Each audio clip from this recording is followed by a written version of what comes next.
এখানে দেখুন ছোটো ছোটো খাটল আছে, এখান থেকে একটা খাটল আমি নিমু পারিয়া এখান থেকে নিয়ে আজকে চপ বানাই, কীরকম বানাই আপনারা দেখবা, আমার সাথে থাকবা, পুরো ভিডিওটা দেখবা, স্কিপ করবা না। চপ বানাইবার লাগিয়া এটা লইলে দেখুন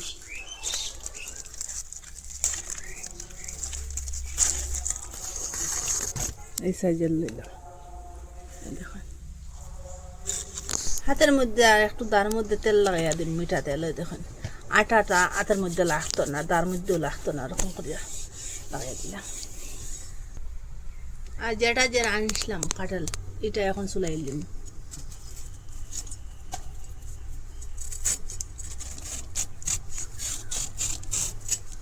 ওরকম করে চুলাই, ওরকম করে চুলাই লিছি। এখন অর্ধেক করবো, ঠিক মাঝামাঝি অর্ধেক করলাম, জলের মধ্যে একটু রাখলাম, একটু তেল দিয়ে দিলাম। আটা কুকারের মধ্যে লাগতো না, আটা যদি থাকে।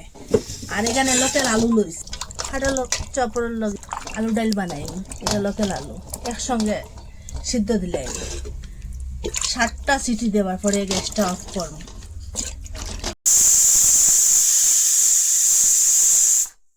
7টা সিটি দেওয়ার পরে এখন গ্যাসটা অফ করে দিলাম। এখানে যে কাঁঠালের চপটা বানাইবার লাগিয়ে অর্ধেক বাটি ময়দা লইলাম, 1 বাটি বেসন লইলাম, এখানে স্বাদ মতো হলুদ গুঁড়া দিলাম, মরিচ গুঁড়া দিলাম, ধনিয়া গুঁড়া দিলাম, আর জিরা গুঁড়া দিলাম, স্বাদ মতো লবণ দিলাম।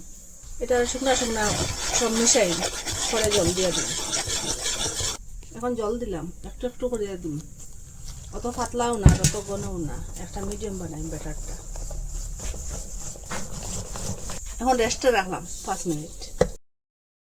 এখন ঠান্ডা হয়ে গেছে, বাতাসটা বাড়ি গেছে, এখন কুকারের ঢাকনাটা খুললে এটা সিদ্ধ হয়ে গেছে, আলুটা ফাটে গেছে। এখন এটা আটার সাহায্যে উঠাইলেন, জল দিলে তাড়াতাড়ি ঠান্ডা হয়ে যাবে।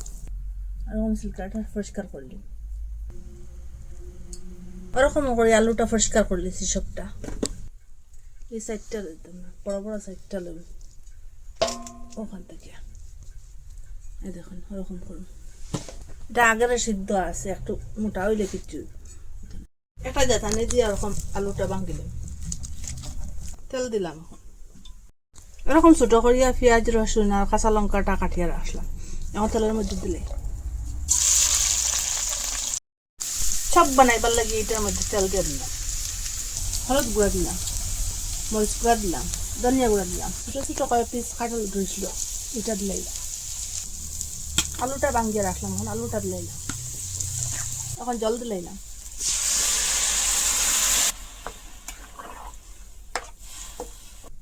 এটা 5 মিনিট রেস্টে রাখলাম। এখন এটা সরাইয়ে দিই।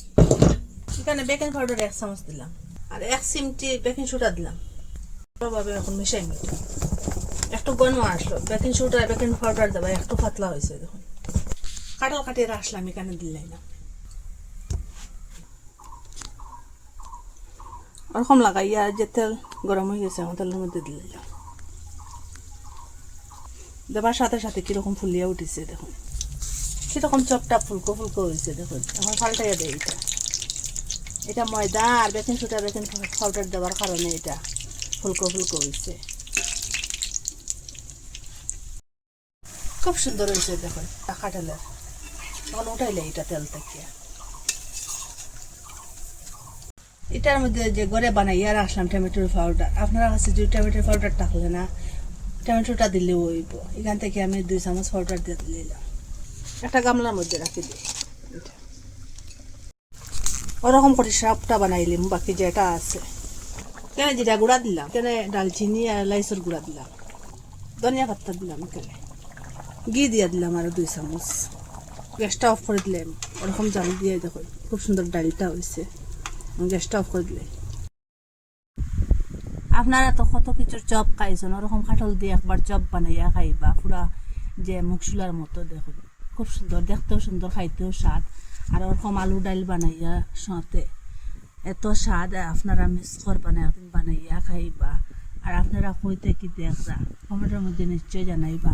আর ভালো লাগলে লাইক কমেন্ট শেয়ার সাবস্ক্রাইব করবা। আজকের ভিডিও এখানে শেষ, নতুন একটা ভিডিও লিগে ফিরে আসবো বন্ধুরা। আর সব চপরে এটা আরিয়ে দিব, এটা আলাদা একটা স্বাদ, হেলদি।